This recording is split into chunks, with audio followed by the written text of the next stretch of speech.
शिक्षित सभ्य समाज को बस्तर के आदिवासियों से काफ़ी कुछ सीखने की ज़रूरत है, जिसमें से एक इनकी एकता और अखंडता है।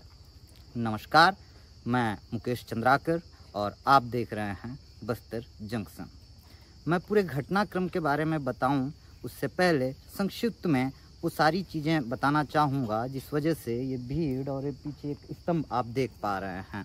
दरअसल 12 मई को सुकमा ज़िले के सिलगेर में एक कैंप स्थापित किया गया। ये पुलिस का कैंप है। 13 मई से ही आसपास के बीजापुर और सुकमा ज़िले के 22 गांवों के हजारों आदिवासी उस कैंप को हटाने की मांग को लेकर विरोध प्रदर्शन कर रहे थे। 17 मई को विरोध प्रदर्शन के दौरान हिंसक झड़प हुई, जिसमें 3 लोगों की पुलिस की गोली से मौत हुई। पुलिस का दावा कि मारे गए लोग सभी जो है माओवादी हैं और ग्रामीणों का ये कहना है कि पुलिस जो है वो झूठ बोल रही है और मारे गए सभी लोग आम आदिवासी हैं। 13 मई से शुरू हुआ ये आंदोलन, विरोध प्रदर्शन आज 28 मई तक लगातार जारी है। 17 मई को चूंकि गोलीबारी हुई थी, 3 लोगों की मौत हुई थी। आज 28 मई है, यानी कि 11 दिन पूरे हो गए। आज ये ग्रामीण उस घटना स्थल पर ये मृतक स्तंभ बनाए हैं। आप देख सकते हैं मेरे पीछे ये मृतक स्तंभ पिछले 2 घंटे के अंदर इन आदिवासियों ने बनाया है। बड़ी संख्या में करीब 7,000 के आसपास ये ग्रामीण आपको स्क्रीन पे नज़र आ रहे होंगे। बाकायदा ये अपने आंगा देव को लेकर आए हैं। आप देख सकते हैं ढोल नगाड़े के साथ इस जगह पे पहुँचे। इसी जगह पे वो फायरिंग हुई थी जिसमें 3 लोग मारे गए थे। आइए हमारे साथ कुछ ग्रामीण हैं, इनसे बात कर जानते हैं। अच्छा, ये बताइएगा कि जो मृतक स्तंभ आपने बनाया है, मृतक स्तंभ, इस पे ऊपर में आपने 4 पत्थर लगाए हैं, क्या वजह है? वो 4 पत्थर क्यों लगाया आपने? सर, यहाँ ना जो कैंप रात को आके लगाए, जो कैंप यहाँ पट्टा का जमीन है, गांव वाले लोग कहे कि यहाँ पट्टा का जमीन में। ठीक है, वो कहानी सबको पता है कि मतलब विरोध क्यों हो रहा है, मगर ये इस मृतक स्तंभ के ऊपर जो 4 पत्थर लगाए गए हैं वो किस वजह से 4 पत्थर लगाए गए हैं? जो 4 जन यहाँ इसी घटना में मृत्यु हुए हैं, उसीलिए यहाँ सब पब्लिक आके इकट्ठा होके एक स्मारक बनाए हैं। सर, उसी दिन इसी घटना में जो एक गर्भवती महिला थी वो पुष्पका की है। आप एक हैरान कर देने वाली खबर बता रहे हैं। पुलिस और इससे पहले ग्रामीण भी 3 लोगों के मारे जाने का दावा कर रही थी, लेकिन ये 4थी महिला कहाँ से आ गई? सर, वो 3 जन यहीं पे मृत्यु हो गए हैं पुलिस की गोली में। इसी गोली में मतलब उसी दिन जो इधर उधर होके कून के भाग गए, वो घायल हो गई थी। घर जाने के बाद परसों खत्म हो गई। अच्छा जी। क्या नाम है उसका? पूनम सोमली है सर। कहाँ की रहने वाली है? वो पुष्पका की है। अच्छा, ये बड़ी खबर निकल कर आ रही है। ये अपडेट अभी तक किसी के पास नहीं था। अब तक पुलिस खुद भी ये दावा कर रही थी कि 3 लोगों की मौत हुई उस गोलीबारी में, लेकिन अब ग्रामीण हमें बता रहे हैं कि एक गर्भवती महिला जो है उसकी भी मौत हो गई। भगदड़ के दौरान जो है वो गिर गई और उसे चोट लगा। इलाज के दौरान गांव में ही उसने अंतिम इलाज के दौरान ही गांव में इलाज चल रहा था क्या? गांव में इलाज चल रहा था क्या? जी नहीं चल रहा। इलाज नहीं चल रहा था। कहाँ लगा था? कैसी चोट आई थी उनको? जैसे कि मतलब जहाँ यहाँ पर गैस पैक करना फायरिंग चालू हो गया, 3 जन यहाँ पर शहीद हो गए आंसू गैस फेंकने के। उसके बाद हमारे पब्लिक ने जैसे कि उसके ऊपर से वो प्रेग्नेंट भी थी तो उसके ऊपर कून के बग गए हैं, तो डर के वजह से उसके बाद इसने घर जाके थोड़ा देर परेशान हो गई है। ये विचलित कर देने वाली खबर है। गर्भवती महिला थी। अच्छा, ये बता सकते हैं कितने माह की गर्भवती थी वो? कितने माह? 1 माह की थी। 1 माह? 1 महीने की? कंफर्म है आप लोग 1 महीने? हाँ। अच्छा, आप उसके हिंदी आती है आपको? इधर आइए। ये उस गर्भवती महिला के पति बताए जा रहे हैं। क्या नाम आपका? मनीष पूनम। अच्छा मनीष जी, ये बताइएगा आपकी जो वाइफ हैं वो यहाँ क्यों आए थे? आपको पता था? आप थे उस दिन यहाँ पे? थे उस दिन? आप नहीं थे। अच्छा, कितने महीने की प्रेगनेंसी रही है? कितने महीने से गर्भ धारण रहा? 3 महीने हो रही थी। 3 महीना। अच्छा, क्या ये पहला बेबी था? पहला बच्चा था? पहला था सर, पहले बीमारी से खत्म हो गई। अच्छा, पहले जो बेबी हुआ था वो बीमारी से खत्म हुआ, अब ये दूसरा जो आने वाला था वो इस भगदड़ में खत्म हो गया। अच्छा, एक बात बताइए मुझको कि आपको बताकर आए थे क्या वो विरोध प्रदर्शन में जा रहे हैं करके घर से? बता के आई थी किस बात मत है। अच्छा नहीं किनके पास मत रहे बता दे। अच्छा इलाज चल रहा था क्या उनका? घर में इलाज अपना नहीं सर, कुछ भाग में जाके इलाज किए सर। कौन इलाज कर रहे थे? जड़ी बूटी। आपको ये बताना चाहूँगा कि बस्तर के जो बीहड़ इलाके हैं यहाँ स्वास्थ्य सुविधाएं आसानी से नहीं पहुँच पाती। 1.5-2-3 महीने में एक बार स्वास्थ्य अमला उस इलाके में जाता है और मरीजों का इलाज करता है।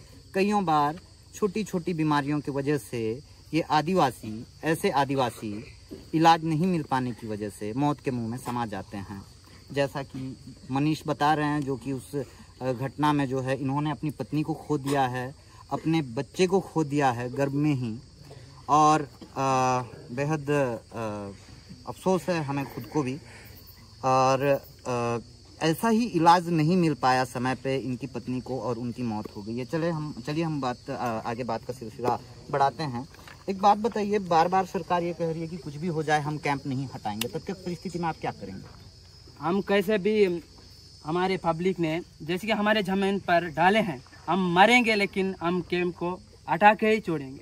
अच्छा, अभी आप लोगों का विरोध प्रदर्शन में देख रहा हूँ कि आप लोग चक्का जाम किए हैं जी, तर्रेम और बासागुड़ा के बीच में, माफ कीजिए तर्रेम और सिलगर के बीच में आप लोगों ने किया है चक्का जाम। तो ये चक्का जाम कब तक रहेगा? ये हमारा 100 दिन तक रहेगा।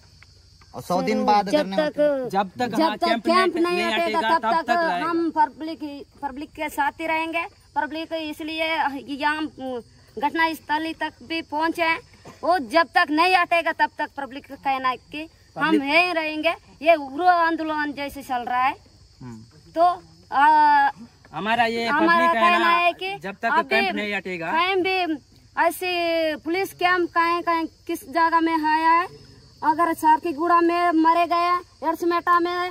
अच्छा, सरकार ये कहती है, देखिए हम खुद भी देखते हैं ये जो सड़क निर्माण कार्य चल रहा है ना जी, इसमें जो मशीनरी और वाहन लगे हैं उसकी सुरक्षा के लिए जो है ऐसे कैंप स्थापित किए जाते हैं। तो आप लोगों को सड़क चाहिए?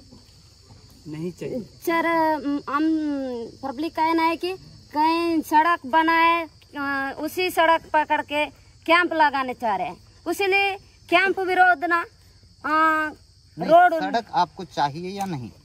हमको सड़क नहीं चाहिए। नहीं चाहिए। तो फिर आप लोगों को आश्रम, स्कूल भवन, हॉस्पिटल की सुविधाएं कैसे मिलेंगी?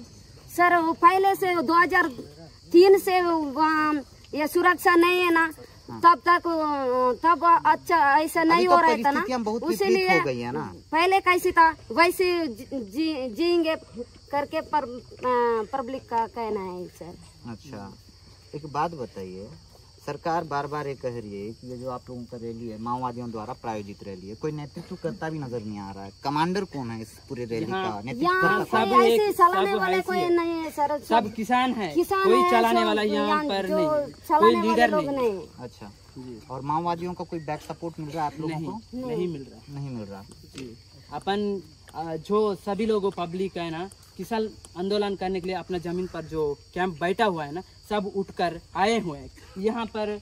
कोई ये पब्लिक को चलाने वाला लीडर नहीं। आप लोग विरोध प्रदर्शन के दौरान उग्र होंगे क्या? उसके बाद पुलिस कह रही है कि आप लोग उग्र हो गए थे उस दिन, और जो वीडियो फुटेज हमने देखे हैं आप लोग उग्र हो गए थे, पत्थर भी फेंक रहे हैं।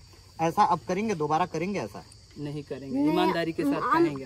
हम चाह रहे हैं कि शांतिपूर्वक से यहाँ आके बातचीत रखने के लिए आए थे सर, उसीलिए पब्लिक का बातें माने नहीं पुलिस।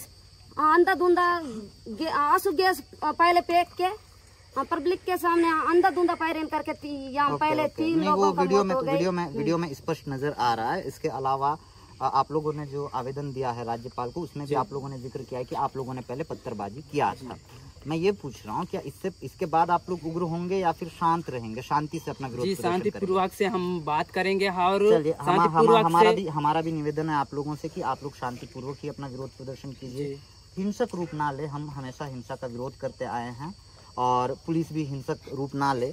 दरअसल इस वक्त मैं सिलगेर में ही हूँ। आज 15वां दिन है इनके विरोध का। जो मैंने वीडियो की शुरुआत में ये कहा था कि हम शिक्षित सभ्य समाज के लोगों को आदिवासियों से काफ़ी कुछ सीखने की ज़रूरत है, जिसमें से एक है एकता। उसके पीछे वजह ये है कि ये जो मृतक स्तंभ आप देख रहे हैं, दरअसल इस घटना में जैसा कि पुलिस पहले बता रही थी 3 लोग मारे गए हैं, लेकिन अब एक नया अपडेट आया है कि 4 लोग मारे गए हैं, जिसमें गर्भवती महिला भी रही है। भगदड़ के दौरान उसे चोट लगी और उसकी मौत हो गई। ये जो मृतक स्तंभ देख रहे हैं, उन्हीं की याद में, उन्हीं की सम्मान में श्रद्धांजलि देते हुए ये मृतक स्तंभ मात्र 2 घंटे के अंदर पत्थरों के सहारे खड़ा किया गया है। और ऊपर जो 4 आप पत्थर देख रहे हैं, दरअसल ये उनकी याद, उनकी सम्मान और श्रद्धांजलि के रूप में उसे वहाँ स्थापित किया गया है। इस वजह से हम ये कह रहे थे कि बस्तर के आदिवासियों से हमें काफ़ी कुछ सीखने की ज़रूरत है। जी बताइए सर। सभी पार्टी, आदिवासी समाज पार्टी और जो बड़े बड़े नेता लोग जो कि अलग अलग पार्टी वाले यहाँ पर आके हमारे किसान लोगों को पूछताछ करके, जैसे कि इस कैंप को हटाने के लिए बोल रहे हैं कि वो FIR दर्ज हो गया करके भी बोले हैं। वो डॉक्यूमेंट्स हमारे पास भी नहीं पहुँचाए कि ये कैंप अभी तक नहीं हट रहा है। अभी क्या चाह रहे हैं? अभी आप क्या चाह रहे हैं? हम तो ये चाह रहे हैं कि कैंप हटने से ही हमारा आंदोलन छूट जाएगा। तो ये यहाँ के आदिवासी हैं जिनका ये कहना है कि ये जब तक कैंप नहीं हटेगा तब तक इनका आंदोलन अनवरत चलता रहेगा। जी बताइए क्या कह रहे थे? सर, ये ऐसी कैंप हर जगह में लगेगा तो आदिवासी लोग। एक चीज आपको दिखाना चाहेंगे, ये तस्वीर आप देखिएगा, इस तस्वीर को आप देखिएगा। क्या नाम बताया इनका? हाँ, पूनम सोमली। ये पूनम सोमली हैं और इन आदिवासियों की माने, आंदोलनरत इन ग्रामीणों की माने तो उस भगदड़ में इनकी मौत हो गई और 3 महीने की गर्भवती थी। जी क्या कह रहे थे आप? सर, यहाँ ना हर जगह में ऐसे कैंप लगेगा तो यहाँ कहीं भी आदिवासी लोगों के ऊपर अत्याचार महिला लोगों के साथ हो रहा है। आम जनता को नक्सली बताकर। बिल्कुल बिल्कुल, ये आरोप आप पहले भी लग चुके हैं, इससे पहले के वीडियो में भी लग चुके हैं। तो ये यहाँ के आदिवासी थे, आंदोलनरत आदिवासी थे। एक जो बड़ा अपडेट निकल कर आया है इस पूरी खबर में, वो ये है कि उस दिन हुए गोलीकांड और भगदड़ में 3 नहीं बल्कि 4 लोगों की मौत हुई है। बहरहाल देखना ये होगा कि ये कैंप सरकार हटाती है या नहीं, या फिर इनके विरोध प्रदर्शन के सामने सरकार घुटने टेक देती है इन ग्रामीणों के विरोध प्रदर्शन के सामने और कैंप हटा लेती है, या फिर कैंप सरकार नहीं हटाती है और ये जो ग्रामीण है इनका उत्साह धीरे धीरे कम होगा, या फिर ये जो इनका विरोध प्रदर्शन है कब तक चलेगा, ये आने वाला वक्त ही बताएगा। धन्यवाद। आप देख रहे थे बस्तर जंक्शन। यदि आपको हमारी ये ज़मीनी रिपोर्ट पसंद आई हो तो हमारे चैनल बस्तर जंक्शन को सब्सक्राइब, लाइक और शेयर ज़रूर कीजिएगा। धन्यवाद।